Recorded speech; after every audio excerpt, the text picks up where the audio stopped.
Berikutnya adalah manajemen by objectives atau disingkat MBO, adalah cara untuk mengatur ya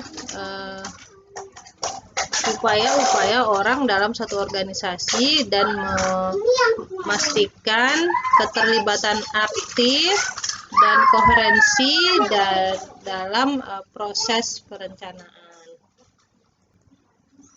Target-target program atau individu itu ditentukan dalam satu konteks tujuan yang umum, overall goal.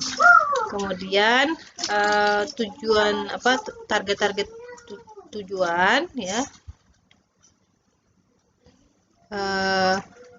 di mana semua stakeholder bersepakat ya, digunakan sebagai basis planning planning pekerjaan dari setiap member organisasi. Berikutnya adalah program design.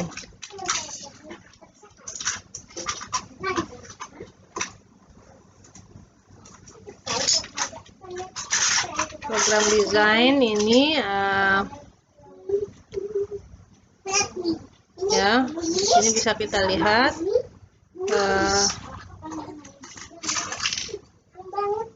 adalah paduan dari visi ya, a guiding vision, visi yang memandu, kemudian a well thought out strategy, strategi yang sangat dipikirkan secara keras ya, a clear goal in mind, tujuan yang clear, tujuan yang jelas dalam pikiran ya.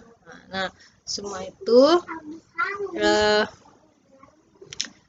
tergabung dalam alternatif-alternatif, hambatan-hambatan, kemudian menentukan layanan yang paling visible, yang paling efisien, paling efektif untuk menentukan untuk mencapai kebutuhan consumer ya. Jadi itu ramuannya, racikannya.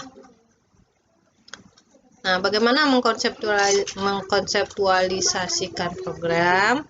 Di sini disajikan ada satu logic model logis. Logic model ini sangat useful, sangat berguna ya, tools yang sangat berguna untuk dalam rangka menggambarkan suatu program yang baru ya. Jadi kalau kalian nanti tugasnya akan membuat program dengan menggunakan logic model. Yang kedua, menyediakan detail-detail dari semua elemen yang dibutuhkan untuk secara penuh mengimplementasikan program yang didesain. Elemennya apa aja? Ada input, throughput, output, intermediate outcome, dan final or ultimate outcome ya. Input apa? Input itu materi dasar atau raw material itu bahan mentahnya ya, dan alat-alatnya seperti klien, staff, fasilitas, peralatan, itu semua adalah input. Kalau throughput apa? Throughput adalah penyampaian layanan atau proses konversi, bagaimana kondisi klien ini diniatkan untuk berubah ya. Jadi definisi pelayanan, tugas-tugas ya, metode intervensi, kemudian teknologi yang digunakan. Nah, itu semua adalah throughput. Output adalah produknya, seperti unit services completion-nya. Misal produknya apa? Yaitu terpenuhinya 28 hari program treatment. Nah, kalau udah terlampaui semua itu 28 itu menjadi output. Lalu ada intermediate outcome. Intermediate outcome adalah perubahan dalam kondisi klien saat service itu selesai dilakukan. Jadi tadi outputnya udah ada 28 hari program treatment, maka hasilnya adalah si klien meningkat skillnya. Lalu final or ultimate outcomes itu adalah perubahan-perubahan aktual pada kualitas hidup klien, ya. Final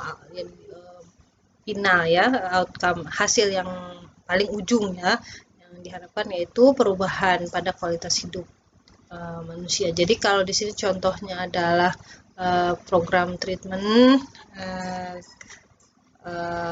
training misalkan, inputnya sudah ada kliennya, ada staffnya, ada fasilitas, ada equipmentnya, kemudian caranya trainingnya disusun, metodenya dan sebagainya, maka setelah itu terpenuhi itu disebut output. Lalu kliennya bertambah skillnya, itu adalah intermediate outcome-nya. Dengan bertambahnya skill kan orang akan kualitas hidupnya akan meningkat. Misalkan dia salary-nya ditambahkan karena skillnya nambah gitu ya. Sehingga ini adalah yang diharapkan. Berikutnya adalah membangun suatu rencana implementasi dengan menggunakan logic model.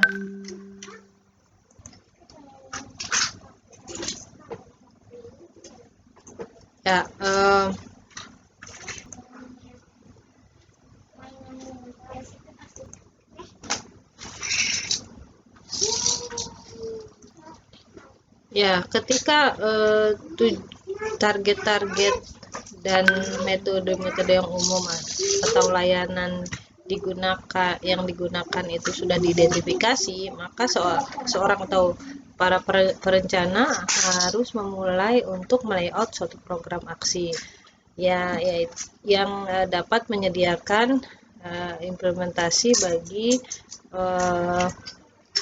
pelayanan yang baru maupun yang telah diubah. Ya, nanti contoh-contohnya akan kita lihat dari buku ya, sumbernya.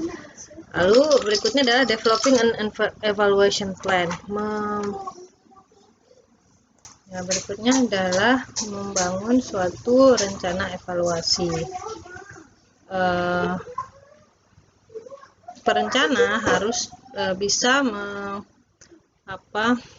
mempertimbangkan beberapa metode yang bisa digunakan untuk mengevaluasi layanan yang disampaikan ya. Jadi ada banyak metode.